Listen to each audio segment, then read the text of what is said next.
Hey everyone, welcome to Central Texas Gardening. Today's video is going to be a quick one. I just wanted to share with y'all my irrigation system that I set up in my garden. I've been putting this off for years just because I thought it was a pretty expensive thing to do, but come to find out I did this whole setup for probably close to $60 and it was super easy to do. I did it just in a couple hours one afternoon. It comes with everything you need in the kit, as you can see here. It comes with some main line.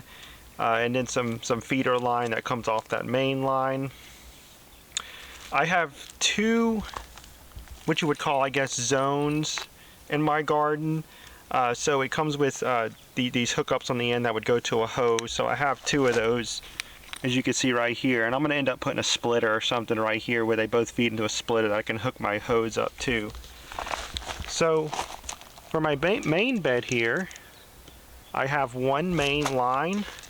As you can see, that's my main line right there, and then those are some splitters that go off to the sprinkler heads right there. And I have one basically where every row that I would have a plant, I have one all the way down to the end over there. So this is the kit that I used. In no way am I compensated directly by the company or by Amazon. This isn't an official review or anything. This is just the one I chose.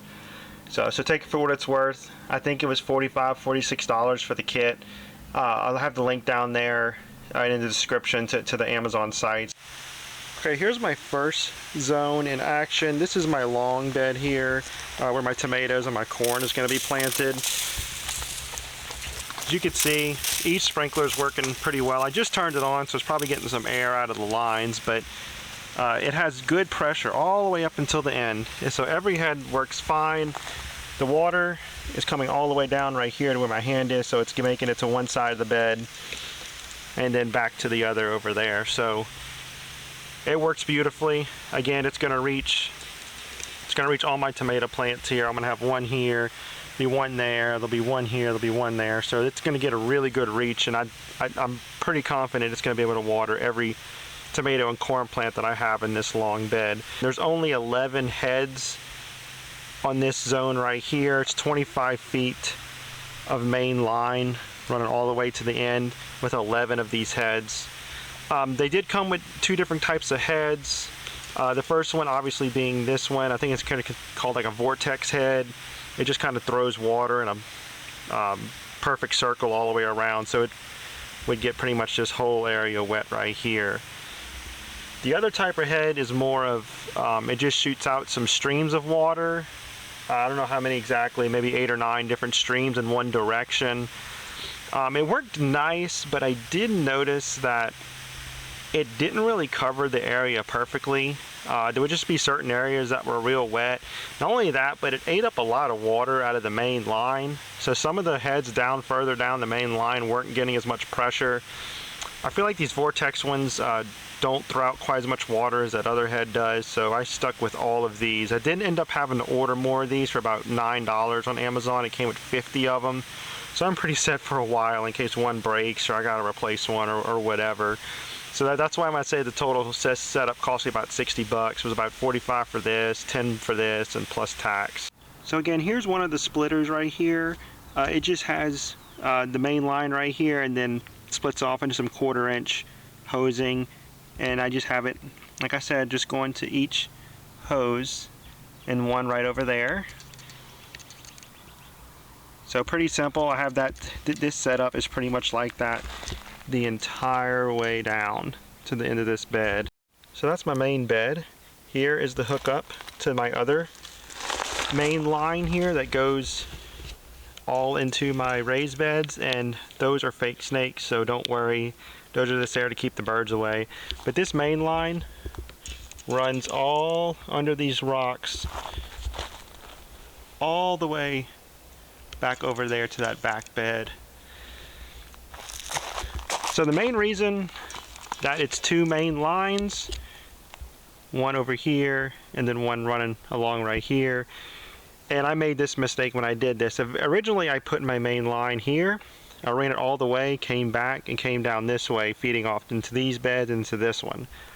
Well, come to find out, you're not supposed to make irrigation lines quite that long. so these sprinkler heads getting towards these last couple of beds barely had any water coming out. So that's why I split these main lines. Again, one going feeding this whole bed, and then one onto these rocks feeding all 4 of my raised beds. That way the pressure doesn't drop off drastically. It makes it all the way to the back and has plenty of sprinkler pressure to go in my back bed right back there. And I'll show you how it works back there. So that's the main reason I did 2 main lines. So it's roughly 25 feet of main line here and then 25 feet here.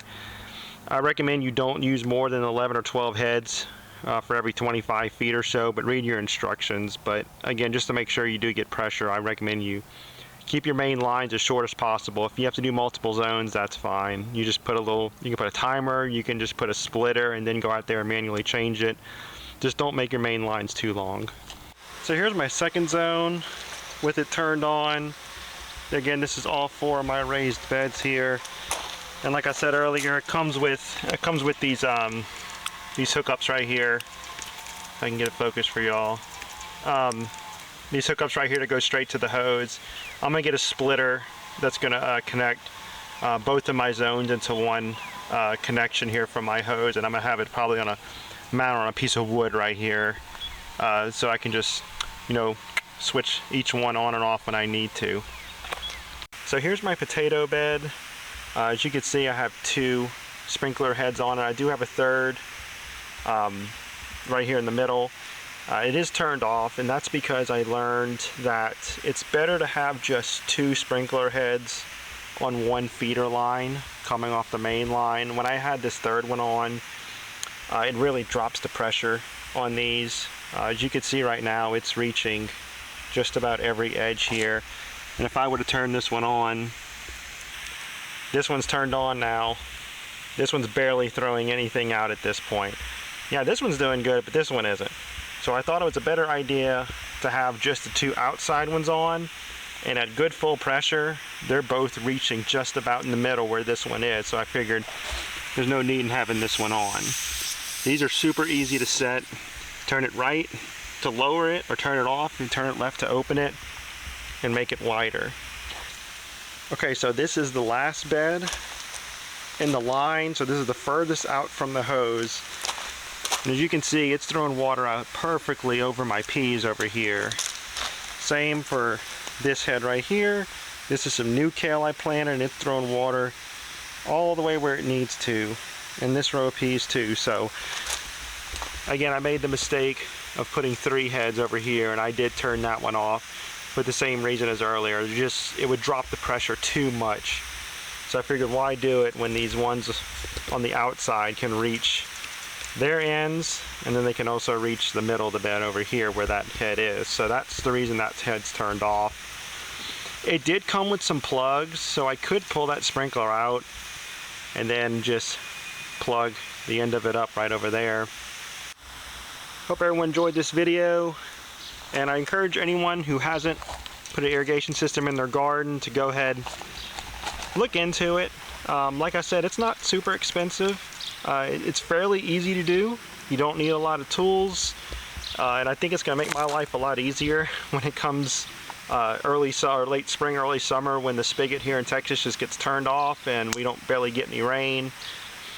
So again, this kit is just one I picked out. It works great. I'm not compensated in any way for promoting this one, but it does work. Again, easy to set up. Make sure you leave your likes and comments down below, and don't forget to hit that subscribe button, and I will see you on the next video. Thanks.